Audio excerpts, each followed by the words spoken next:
Welcome to Eyes on Education. I'm Sam Holdsworth, Recruitment Director at ET, and in this episode, I speak to Katy Williams, Head Teacher at Romilly Primary School, the largest primary school in the Vale of Glamorgan. In this episode, we discuss NQTs, recruitment, the new Welsh curriculum, and more. It was a great insight into the current challenges heads face and the positives to come within the future of education. 2 years here. How's it going at Romilly? It's going really well, actually. I think that with any new job, it's, I think your first 18 months, 2 years, no matter where you are, is always quite challenging, nerve-wracking, and, there's lots of things that you've got to overcome. But I feel like now, we're in a really good place. So hopefully Eston will tell when they come. When we discussed at the start, when you said, it feels like yesterday, but you said about kind of a short-term plan and getting through the first 2 years. Yeah. In terms of how you were kind of expecting it to go and how it has gone, is it as expected or is it totally different? I don't know. I think one thing that I found comforting when I moved is that it's, I thought, is it going to be completely different? Yes, headship's headship, but going to a different school. And actually, it's still the same. It's the same problems. It's the same, we have the same challenge, but also, I've got an amazing staff, and I was really lucky. When I was at Palmerston, it is about the staff, and I had a phenomenal staff there as well, and that makes things, so much easier. But I think, I'm just really pleased at the way that it's going and, the improvements that we've been making and so forth. Has it been hard and challenging at times? Yeah, it has. But I think that one thing I was always really lucky with is that when I've had advice, from other experienced heads, they've always said about that 18 months. So that's what's kept me going in times when I have thought, this is, can you keep going? And, that difficult Monday morning, as everybody feels, So having that in mind has really, really helped. And here we are. Well, you mentioned about how difficult it can be. So I'm going to go into a question that's kind of straight into the difficulties of education and teaching right now. It's kind of deep and it's kind of been deemed as negative, but in all honesty, what are the biggest challenges at the moment in education and teaching from your perspective? I think it's not massive new news to anyone. I think the budget situation is really, really hard, especially from coming from a place, and it is to do with the times. It's not just the schools. All schools are now in the same situation, but never being in a deficit. I did inherit a deficit, which was just not the school's fault. It's it's to do with the significant, it's 3 times the size of my last school. But that was really, really hard doing that. And I think that as each year's gone by, I've never, that's one thing I haven't ever experienced before. And that has in the past given me really sleepless nights and a lot of stress and a lot of worry and a lot of pressure. I say things are a bit different now. They're not in terms of deficit and the amount of the lack of money, but it's sort of, as awful as it sounds, it's kind of getting used to it and understanding there are some things that are in control and some things that aren't. I think for me, because I've been in a deficit now for a few years, and I do have a large deficit, probably one of the largest deficits, that I've kind of got used to that feeling and that of how to manage that worry and to use those kind of strategies and tools of thinking about what have I got control over, what have I not. But other heads, I find it really hard seeing them start to go through what I did go through a couple of years ago, and they're not sleeping at night. It's not to say that I haven't shed tears over my budget. I'm very open about that. I'm a human being at the end of the day. But it does, I worry about other leaders and schools. Yeah. I worry about myself sometimes. Yeah. But that's one aspect of it. I think that the increasing challenge that we're facing, there is an increase. That's another thing that's not new news, of children that, have additional needs and, complex situations and so forth. And I know people keep, they like to keep reverting back to the panic and, of course that has had a huge change, on everything, but also again, all of the change that's happened to us. Yeah. From Welsh Government, which was needed as well. It's not that, and I think it's not all negative, but I think it's just the timing and the pace and the amount of change it's been huge, in terms of the pressure and stress and worry and not knowing kind of, are we doing the right thing? Yeah. Well, to be fair, that was actually going to be what I asked next. With challenges come opportunities. What opportunities can come from these challenges? Because there's not a lot usually you can say when money is beyond tight. When we talk about increasing ALN and Welsh Government, what opportunities has this provided you as a head teacher that you could think? I think, depending on what you're talking about, I mean, my view is that I think that this is a time to look at things differently. I think sometimes it's that thing of like, if we just keep doing what we've always done, we're always going to get what we've always got, and it's, I think that if you can start looking at, or if we can, we're going to have to look at things and look at, doing things completely, is there a different way that we can do things and still get the same impact? How that's done, I don't know, because, it's one of those of where it's trialing things out, making. My only worry is that I am quite passionate about it. This is a generation of children. It's the future. I really feel quite passionate about. I don't like the fact that we're trialing out things on a generation, and we're trying things, we're making mistakes, and I worry so much that we're going to fail them. And that it's not going to work, and that we're, these children experimenting. And, that if you get it right, great. Yeah. But if you get it wrong. Do you think a lot of head teachers are in that position? Not just head teachers, TAs. Do you think there's a lot of people in education that are feeling that right now? But yeah, 100%. And, we're not saying we haven't made mistakes. As I say, we are trying things, but we're just very quick to nip them in the bud if they don't work. And, and sometimes go back to what we know works. And I think that a lot of heads will agree that there were mixed messages coming through about things. And some people threw the baby out with the bathwater, then realised, oh my gosh, I shouldn't have, let's go back to doing that. And that wasn't ever actually the message that came from Welsh Government, but everyone's interpretation of it is very, very different, and that big mistakes can be made then. And I think that there's, no doubt there's a lot more schools that are going into special measures now than were in the past. And I feel for schools, I feel for heads, I feel for. Nobody comes into this profession wanting to be rubbish at their job and to fail children. Everybody is here because they want to make a difference. They want to improve lives. That's why we're here. So that's really hard for schools that get it wrong. Yeah. And I feel that's very stressful. The one thing that I've seen, obviously working with schools, yourself and Headteacher in the Vale of Glamorgan for so long, is the opportunity that I can see from the outside in is you've come together. There's a good, strong cohort of leadership. Do you feel that around you in the last few years, that the support has been there with other head teachers? I feel phenomenally lucky to work in the authority that I work in, and so much so that it puts me off. Not that I have worked for other authorities, so I couldn't say, but I find it really hard to leave, purely because the friendships that we have and the trust that we have amongst one another. I can pick up the phone and, but I can be completely honest and open and vulnerable. I can cry. I've had other heads that, I won't mention names, but, we all ring each other and kind of give each other pep talks about, come on, we can do that. I think that when we had, going back to the pandemic and all of that, it was phenomenal. And I think that that's continued, But yeah, no, I do. There's a huge support network, definitely in this. It's one I've seen that's more than probably any LA that I've worked with in recruitment. I can see when you say that you talk to each other, you lean on each other. Yeah. You've got a very good base of people who've been here for quite a long time as well. So on that, you're now in the largest school, numbers-wise, pupils, staff.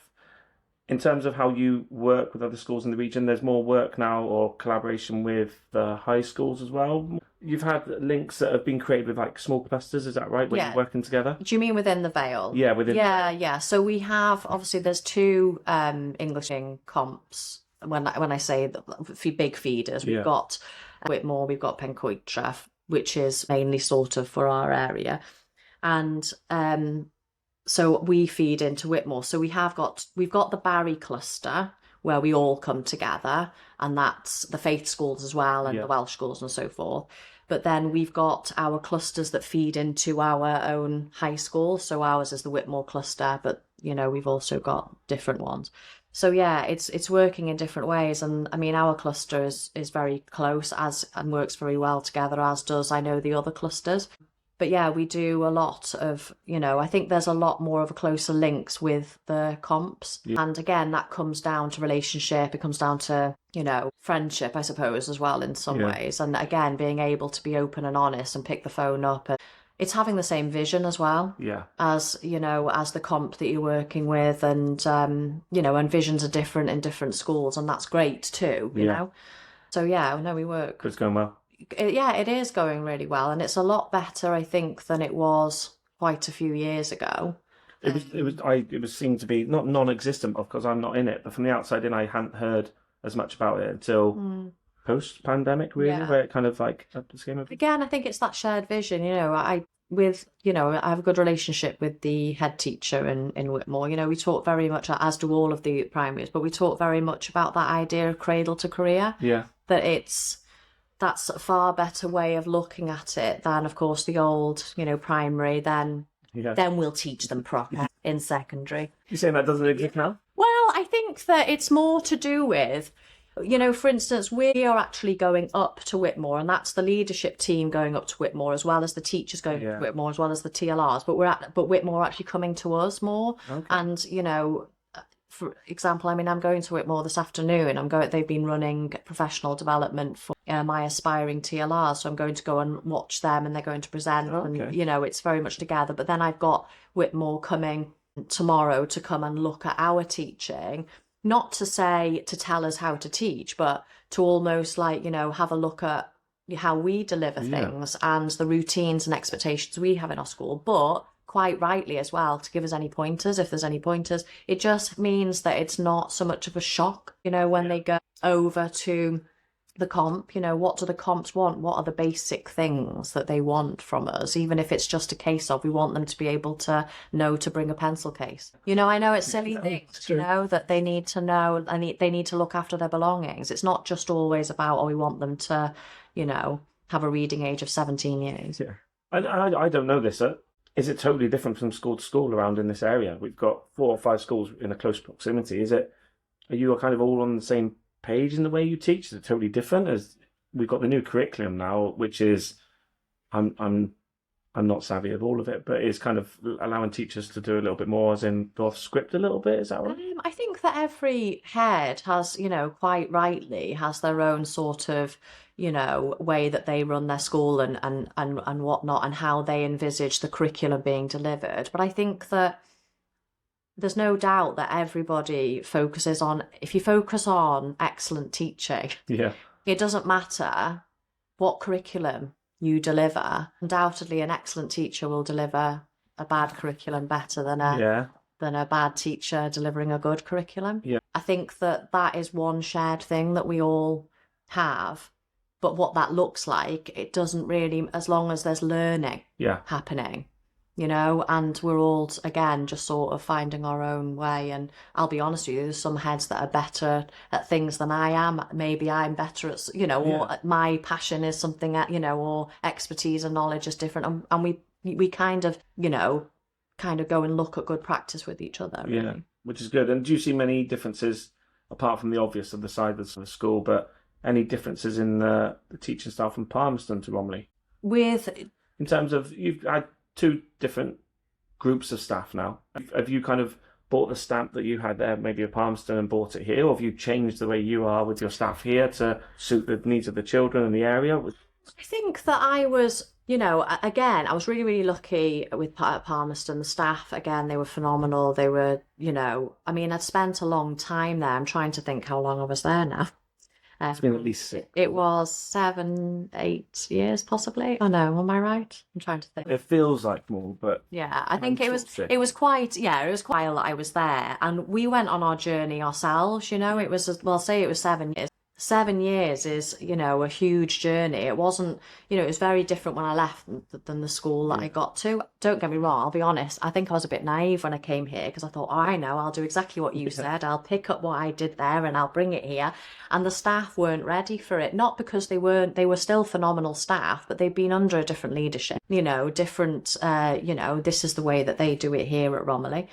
And things that I implemented 2 years ago didn't work, but I've implemented them again now and they work. Okay. It's all to do with culture, isn't it? And Yeah. it's all to do with getting, they were getting used to me Yeah. just as much as I was getting used to them. And it's being careful about how much you put upon teachers. And, I'm You wanted to certainly watch for a bit as well, didn't you? You said you didn't want to go in early doors and change things quickly. Yeah. Change is difficult at times. Yeah. And I think as long as you've got willingness and the want, but you can't do that straight away. Yeah. Why would someone want to do something that I want them to do if they don't even know me? And they don't, because it's a massive thing is about trust as well, isn't it? And you can't trust someone you've just met. No. Quite rightly, so it's I'm very pacey, which is word. Yeah, it's a positive way of saying come on. But I am very pacey, but it's something I have to be really, really conscious of. And I'm really lucky here, as I was in Boston, that I've got a phenomenal SLT who tell me off and will ban me from doing things for like 2 months sometimes or a month. Well, yeah, but that's what you want. But again, that's because they can. Yeah. But, and that they know that they can give me honest feedback as much as I can give them. Because if I went at the pace that I like to work at, that's where staff goes down. And I know that. So I know that pace can be a big weakness of mine and could end up impacting badly, or negatively on a culture. Which is brilliant because you've mentioned the one word that was coming up with well-being. So in terms of well-being at the moment, that is kind of banded everywhere. It's a big thing within teaching and education. And I don't know if my stats are right, but there is more teachers off sick now, or there's work-related stress than ever before. Certainly from the 12 years in recruitment that I've known, and dealing with the other side of filling staff positions that are kind of there through just work-related stress. Yeah. But I know that you had implemented something in Palmerston. We discussed it about the reducing of planning or workload or paperwork. Is that something you brought in here? And is that something that you feel does have a positive impact on teachers' wellbeing? Yeah, I'm really, really passionate about not stressing people out or stressing people out as little as possible. There is in this job, inevitably, that it's always been taught workload. People, I know that they don't mean it, but I think that they do look at it and they're like, oh, you all get 13 weeks off a year, which is a myth, number one, anyway, which I will state that, if you're on SLT, for instance, you don't get 13 weeks off a year. You get like 5.75. It's all in this document, okay? But you're on call for the rest of it. So yes, you may not be in the building, but you are expected to do stuff and be there on the end of emails and get work done.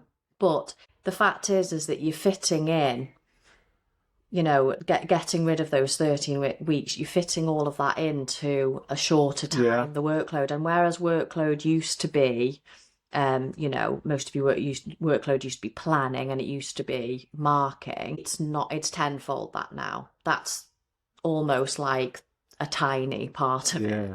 Now it's all of the paperwork that you have to do. It's the pressures on attendance. It's the pressures on the ALN and ensuring that you have the safeguarding pressures is huge. And as I say, it is the paperwork that goes with it. And I know that, they took away possibly some of that accountability about, we used to do all of the target setting and we used to do all of those pressures of like ensuring that we had statistics and data and we were competed against one another. It's just been replaced by other, other things. And I think as well, and it is the world that we're living in now, but it's that you are contactable all of the time. And I think that is one thing. I would never contact my staff during weekends or during, holidays. And I certainly wouldn't be sending or try not to send emails on a Friday at 5 to 5. But that doesn't ultimately apply to, people above us sometimes. Like I am contacted all of the time. And do you feel now for the teacher pressure and being in the classroom, that being contacted is coming more now from parents, external or parents and guardians, or we talk about contactable, there's more in terms of the generation we're in now. The difficulty is, and this is every school, it's something that might be a bit taboo to talk about, but it is that I don't know what it is, but in my children's school now, I seem to be able to contact or be able to approach teachers a lot easier than I ever imagined. My children are only young, but we've got the difficulties of ALM. We've got the difficulties with all challenges that, in my opinion, have always been there with behaviour. Yeah. It's just the fact now that as a teacher with everything else going on and well-being, such a big word, we've talked about it. How do we kind of counter this? Is there an answer? Is there a way? If you're an NQT now and you're coming into this profession, there's a lot of negatives at the moment around teaching that's coming through the media. From a head point of view, are those negatives real? And if so, is it a worry? Is it something that you think could change or not to worry about? Where are we at with that? It's a tough one. I think that we are just in a bit of a different place, aren't we now? I think that, again, go back to the pandemic. What the pandemic did was, yes, they shut schools, but then teachers, it wasn't an expectation even. I think we just went out there and did it. We cared about our families. And so we were visiting homes. We were, obviously we were ensuring that children had, everything that they needed, whether it was food, lots of people. But Barry really came together, didn't it? Everyone was going everywhere. Yeah, it did. And I think we opened up the channels for people, we had parents that were just so worried and anxiety going through the roof, as well as, I'll be honest, staff as well. So we opened up a lot of those communication channels for staff, just really trying to look after each other. And then when we went back to business as normal, loved that term, by the way, when they came up with that, the need was still there, or we'd got so used to the habit of the need that we still wanted to ensure that we could be there for our parents and do all of those things that were above and beyond what we were possibly doing before. That now we're doing what we were doing before, as well as the above and beyond stuff, which now is the expectation. Yeah. So going back to what you were saying about the fact that, you're able to, there's so many benefits to that. It's phenomenal, but we have to be really careful here. For instance, like my teachers are outside so that if any parent is worried or wants to drop a message, they can be there. And I have to go around sort of saying there's a class in there, and it's really no fault of anyone in particular. People don't mean to hold on to the teacher. It's just that they have their needs and they need to. And it's like, well, if we don't do it now, when are we going to do it? Because it'll have to be after school. And that's absolutely fine. But it's understanding, again, that after school, the job doesn't stop when the bell goes off 3. The teachers are still here. I've got so many teachers, not from me ever saying it, I tell them to go home, but they are here till 6 at night. Yeah. Then they go home and they work. And I know that's not you. I know that people work, and I've had teachers go in and say, you do say go home, but is that... Well, I think that what it is that everybody manages their workload in different ways. I prefer to... don't get me wrong, there'll be times when I stay here, not through any choice of my own, but I do stay here late. But I've always been someone that's been like, oh, do you know what, I'll go home. I've got a daughter, I've got a dog. Yeah. And... so I'm like, right, I need to spend time with them. I've got to make sure they're all right. Obviously when she was a lot younger, again, it was the whole kind of you need to get her to bed, and then I'd start work again. Yeah. But I think that people don't quite get that the work has to be done. Yeah. When it's done is up to you, but the work does have to be done. Now, there's a difference, isn't there? I think sometimes with workload, if you love what you're doing, I don't see it as workload because I love it. But so a lot of my work sometimes is not as I've got to do it. Sometimes there are deadlines, but it's because I want to do it and because I know that, oh my gosh, if I do this, I'm really excited about it.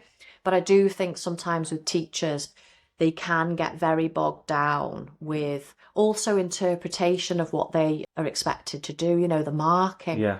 It's like we've got to get away from this word marking, because marking is an archaic... it's giving feedback. Now, feedback doesn't always have to be written, and I think Eston, in all fairness, their message, they keep saying, we don't expect it to be written. But I think people hold on to safety. If I write in a child's book, then I know that I've marked it. Yeah.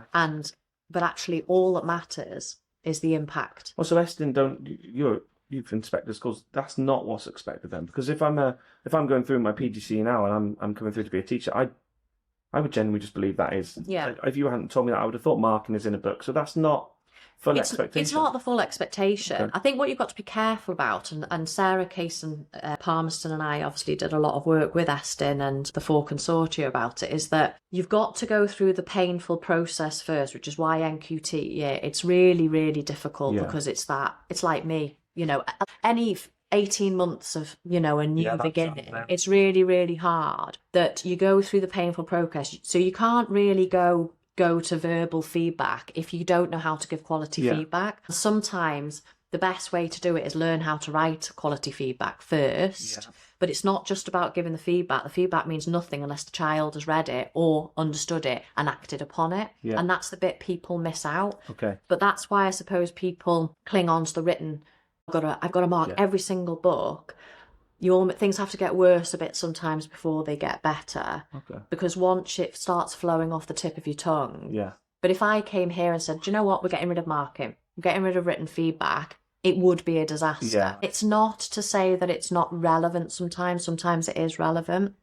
But we're 2 years into our journey, and it's only now that we could probably say, oh, do you know what, let's start having a look at not redrafting, but again, amending that policy. How much are we saying has to be written feedback? And actually, if I open a book and I see that a child has I hate the word improved their work, or that they've amended something, and there's no written comment, I know there's been feedback. So that for me that's all I need to see. When I speak to the children about their work and they can tell me what feedback they got given, or they can show me where they've improved their work, and they know what they need to do to get better, that's enough. But it's getting to that point, and I don't think you can do that immediately. That comes with a lot of training, a lot of practice, a lot of mistakes, a lot of and that, I think that's the bit that's hard. And sometimes I think what teachers, and most teachers do know this, but for NQTs it's really, really hard. Mind you, saying that, they've been to uni, so they've had lots of feedback. Feedback's never ending, and not for children now, I'm talking about for teachers, and even for myself, is that there's always going to be next steps. You get used to that. It's not that you're not good enough. It's just that we are chasing excellence all the time. We want to be the best, don't we? Everybody wants to be an excellent teacher. Nobody wants to be a satisfactory teacher. They do want to be excellent, but it takes hard work, doesn't it, to do that? But being reasonable about how much, Well, and that links with the well-being, doesn't it? If you take on too much, you'll probably end up leaving the profession too early, and that's what a lot of teachers are doing now. Whereas if you can enjoy it, embrace it, and like you said, you talk about you being pacey. I think NQTs think they've got to hit the ground running and be the perfect teacher. They are sometimes like the most hardworking, to the point where it's like you need to rein it in. Because as well, because when they've been to uni, they've had to again go through that painful process of doing like reams of lesson plans. Because you've got to understand about planning. So to do it, you have to go through that cathartic kind of process. And then they come here, and don't get me wrong, we have our own planning, the way that we do planning. And it's actually how much do we need to put on a planning sheet? If I see you and you've only got a post-it note, but you're delivering an excellent lesson, I don't, for the sake of it, need you to fill a document in, and I need to see it every Monday to check it, because planning's worthless anyway. It's actually what's going on in the classroom and how much learning's going on, and do the children know what they're doing, and do the children know what they need to do to succeed, and is it having impact, and are they improving? Have they made progress from the beginning of the lesson to the end of the lesson? What do they know at the end of the lesson that they didn't know at the beginning of the lesson? I don't need reams of sheets. Do you take that into account when you're interviewing? Because a lot of people at the moment that are listening are kind of people coming into looking for a new job, NQTs or not, but mainly the NQTs. If they're coming in and they've made an interview here at Romilly, is that what you're looking for? You're looking for that impact in class? Or, I know we got all in, like you said, it could be on a sticky note and so much you don't care, but you do in an interview. Of course you do. But in terms of advice for those who are going out now and applying for jobs, one thing I can talk about from each point of view, the amount of permanent jobs is being reduced significantly. A lot of temporary almost a bit of that trial. And I know the feedback we've had from... Probably more to a budget. 100%, And I get it from the side of recruitment side of then the candidate saying there's just no permanent jobs, or there are no jobs. But they don't understand fully the implications of, they just hear, there's no money, or government are struggling funding wise, and then feel that there are no jobs. There are plenty of jobs out there, whether that's going down a supply route, temporary initially. But what's your advice to those that are coming potentially out of university now? Next steps, what would you advise for those that are coming out into the world of teaching, and what you can look forward to, as well as kind of that daunting, I think the thing is that when you go to different schools, have different heads, and every head it works differently as well, and that's one thing, is that you just have to understand that, and that's absolutely fine. But I think the other thing is that what I'm looking for, I'm not looking for the end product. Yeah. I'm not always looking for, of course, when we advertise, we are looking for an outstanding or an excellent practitioner, but that's not, number one, you can't be excellent all of the time, okay? You just can't, because that will make you ill. Yeah. But it's about people that want to be, they want to grow, they want to take feedback, they want to improve, they do things for themselves, that they're interested in education, they're interested in improving behaviour management, and they show initiative. They try things out, they make mistakes, but then they try something else, and then they come and talk about that. My vision always has been in schools, is that you want to get to a place where the teacher or the learning support assistant, teaching assistant, comes to you and says, will you come and watch me teach? Yeah. It does now, yeah. And I've done it here, and in Palmerston it was the same. Sarah and I were able to create, it's about that culture again. But again, the culture being that I don't know everything, but I am here to help. Yeah. I'm here to give a bit of feedback. Try this, or actually, that was a really good idea. Would you come to Inset and share that with other people if you feel comfortable?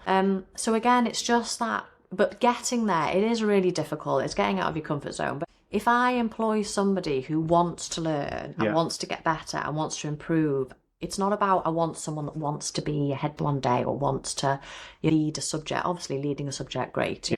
But it's just that the want to do it, and a real want, not just a pretend. Yeah. There's people still dipping their toes in that might not have gone and been a TA before. They've gone down the route of I want to be a teacher, but then that PGCE can put a lot of people off, or put doubts in their mind, or make them fear going into a classroom. I don't know how people do PGCEs. I mean, obviously I'm biased. I didn't do a PGCE, but I do look at, I've done a lot of work with students that have done PGCEs, and to do teaching, it's not even a year. It's in, a certain amount of months. It must be such a huge shock. I took 3 years, and it was a slower process, but more for me, I felt, it was probably easier then to manage I couldn't wait to teach. And then you came here, didn't you? So I taught, I went to Bangor University. Yeah. And I did 3-year B.Ed there, and then I worked in Wrexham for 3 years. I didn't know you went to Wrexham. Okay, yeah, it's lovely. So I was there for 3 years, and then relocated down here, and I gave up a permanent job. So when I got to Wrexham, I went on supply. Yeah. And I did 3 months or 2 or 3 months supply. And I think that where I ended up getting a job is I was willing to go anywhere. Okay. And I was willing to teach anywhere in the hardest, toughest. Giving it a go. Absolutely. And I went prepared, and I kind of knew that if a teacher had been ill, sometimes they're not able to plan. So I always went with my bag of tricks as it is. And then, word gets around then that, this person's really willing, or this person comes with things even, just in case there isn't work planned. And, this person just got on with it, kind of. And then you get other heads then that go, have you got any good supply teachers? That's kind of usually still the way that it happens. Yeah. You got to kind of shop around almost. Well, yeah. And then but again, I was eager to work, and, I wanted a job. Yeah. And then I had a permanent position then in a school for 2.5 years. And then I relocated down here. So I gave up the permanent position, relocated down to South Wales and, the Vale. And I really gave up everything. You didn't supply again, did you? Yes, I did. Yeah. I didn't know that either. And that was a big thing, yeah, and it was hard, but I was like, right, I really want to get a job. And they did have, I think it was the supply pools back then. Yeah, they did. Yeah, the council ones. Agency was a bit sparse. Yeah. So I printed my CV off about, I can't tell you how many times. Honestly, there's probably over 100 odd. Yeah. And I drove to every school in Bridgend. But it'd be better if you said walked, but no. Yeah. And I delivered my CV by hand. Or did I? And I posted a few, I will say. The Vale, I went to every school, including this one. Wow. And posted and handed my CV over. And I went to and Cardiff as well. So probably spent a small fortune on postage stamps as well. And the next day, I think, or two, I did have a bit of supply here and there, but I think it was probably about 2 or 3 days later, I had a phone call from this school, and they rang and said, oh, because I put down about music. Now, everyone loves a music teacher. Yeah, of course. You don't around And that's what they were, well, they wanted someone to do PPA. And again, it was afternoons, okay? So it was every afternoon. And for some people, that would put you off because they'd say, oh, well, actually, no, I'd rather full days. Yeah. But I was like, no, I'll have that. So I did the afternoons for 4 or 5 days a week. And then from that, then it was a case of, well, actually, the school next door, they really would need a year 2 teacher. So I went over there and I, at the time, it was a case of I was there for a bit and then I ended up with a permanent position in a school next door. And then back here. For how long? So I was here then until 2013, and I kind of ended up, so I had a real passion about, I was really interested in behaviour management and behaviour, helping children, that struggled with relationships and things like, and behaviour and so forth. And then I became the additional learning needs coordinator by default of that. Yeah. And I loved it. I absolutely loved it. And I really wanted, again, it was a case of, I wanted to be really, really good. Still early in your career as well. Yeah. And I was like, I really want to be a good ALN, listening to everybody, going out, reading, lots of different things. And brought reader ink in because we saw reading was a problem. Not a problem, but it could be better. And so led then as reading leader for foundation phase. And then I just kind of started looking at, it's not that I never wanted to be a head teacher. Really? Ever. I don't think anybody does want to be a head teacher. But why not? Because that seems like the progression that you should. Hang on. I think it's the responsibility. Yeah. I think people think, oh gosh, no, that's so scary. But I did kind of think, oh, do you know what? There were no TLR positions here. Okay. But I thought, oh, I do feel like I do above and beyond, and I was leading whole school things. So I was like, well, if it's not here, I'm going to look elsewhere. So I then looked at job descriptions and person specifications and jobs for deputy heads, and that's what led you to leaving to Palmerston. Yeah, I went to Palmerston, yeah. Straight from there. And so forth. But I think the other thing with PGC, well, not PGC, students, NQTs, and this is a message for everybody, it's really difficult to not do it, but to not look at the negativity that's out there because of social media. And I do it myself. I've joined head teacher support group, and there's some really good things sometimes that people share, but there's a lot of negativity on there as well. Okay. And I think for NQTs, it's very easy to, listen to other people's negativity. And once you start doing that, you start going down the rabbit hole. Yeah. Because there are some and that rabbit hole is dangerous. Yeah, because there are some amazing things. And if you were starting again, because you've gone down that route of supply, I didn't know your journey. But if you're going down it again, there's no right or wrong way. But do you encourage now? It was old school then. It is old school. Times have changed. But hopefully, people don't have to drive their CVs around school. It worked, yeah. So it's not a bad thing. Don't judge. But there's a lot of way now with agencies and supply routes. There's a lot more out there now. With obviously going down the route of the platform of putting what we decided as the power back into their hands through cover. So we're looking down of cutting out the agency middleman to go the old black book and the old council. But in terms of those that are coming into it now, I know there's loads of positives in teaching. I know my wife has been one. I've been one. I speak to many people that are coming into the profession now. But looking at this school alone now and what you've seen in terms of your staff, the positives of teaching, if you could put maybe one thing there of why teachers should get into teaching. It's an open question, I know. But rewind the clock, it's you going into teaching. What would be that thing that you'd be excited about going into teaching now? Well, it depends what you feel like your personal purpose is in life. Mine is just making a positive difference to lives. And I know that is so cliche, but there's nothing. And when we talk about teachers' well-being and we talk about children's well-being, we're not talking about putting yoga classes in, right? What makes you buzz is when you, for instance, a child that can't read. Yes. And then they can read. And I can't tell you how amazing that is. Or it could be a child that's non-verbal and is now communicating, or a child that really struggled and is now settling. there is no better feeling than that. And in terms of teachers' well-being, for the children, when you show a child, like I get their books out and I go, let's have a look at your work in September and let's have a look at your work now. And I'm like, have you seen, look at your writing in September, look at it now. They are just, they can't contain themselves. Yeah. I come here on a Monday morning and I'm happy to admit it. And I feel a little bit sometimes, a bit tired, and I feel the same. There's kids that feel the same, and we give each other a little cuddle and we say, we're all feeling like this. But I see those children and you can't, it gets you, honestly, no matter how you're feeling, it just make you feel 10 times better. And not that it's all about us. The dread can go from that quite quickly. But you can, and I do. If you're focusing on that, and we do need to get rid of some of the paperwork.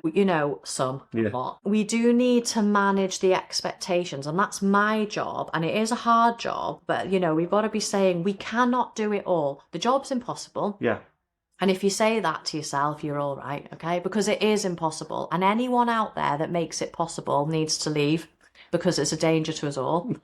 Because then we've all got to do it. Yeah. But it is impossible, okay? And we can't do it all.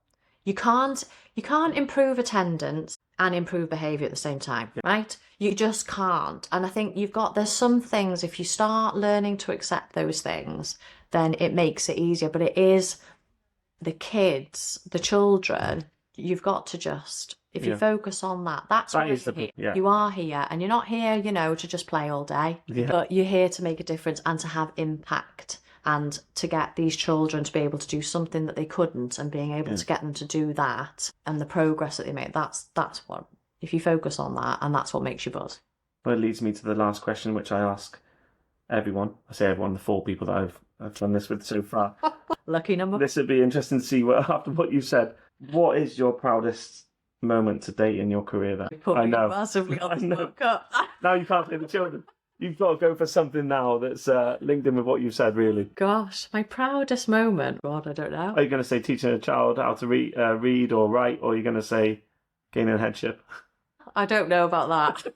It wasn't, because I'm the one who's talking you into doing it. I have massive imposter syndrome, so you can't ask me whether it's headship. Yeah, true. I do. There is. Well, it's not. There's so many. There are, and I don't want to be cliche again, but there are so many moments. It's very hard being proud of yourself, isn't it? Especially if you have. That's a horrible question. Yeah. I do remember, and this is again going back to being a teacher, and I had a child arrive to me quite late on in primary, or later on than it should have been, and they couldn't read, and I was so angry about it. And it wasn't the fault of the school. It was to do with the systems in the school. It was to do again with things being imposed on the school and people throwing the baby out of the bathwater. Okay. And I think that's one of my biggest fears with where we are at the moment. Yeah. That the things that are important need to stay important. And he couldn't read. And I knew that he could do it. And of course, if you teach a child to read, and you keep them reading, and then they can do anything, and I thought, I'm not having this. So I made it my mission to teach him to read, and by the end of the year, he was a fluent reader. Now, I think the scary moment was that if I hadn't done that, then he would that would have carried on with him through life. And we know that reading, and if children can't access, can you imagine looking at that wall and not being able to understand anything on it, looking at posters, looking at, what a horrible world that you'd live in. And I think that we have to focus on the things that matter, that open up children's worlds and that actually do make a difference. Yeah. So even now the boy's parent still speaks to me about it, and he must be about, well, I'd like to say 17, he might be even older than that now. And I think that, again, it's just going back to the impact that you can have, on not just children, it's their parents as well, and it's to do with that relationship as well. But again, isn't it funny that my proudest moment is when I was a teacher? Yeah. And that's what, they are the most, and it's not just teachers, it's the learning support assistants or the teaching assistants. They're your biggest resource in a school, and they're your most important resource, because they're the ones that have the impact on the children. If you don't look after them, then it's all gone. Yeah, that's cool. Katie, thank you so much for your time today. That's all right, no problem. Thank you. Thank you for watching this episode of Eyes on Education. Don't forget to click the subscribe button below to be the first to hear about future episodes. Give us a thumbs up and please share with your friends and colleagues. It really helps us spread the word on all things education. Until next time, check out eteach.com for education jobs, career advice, and more.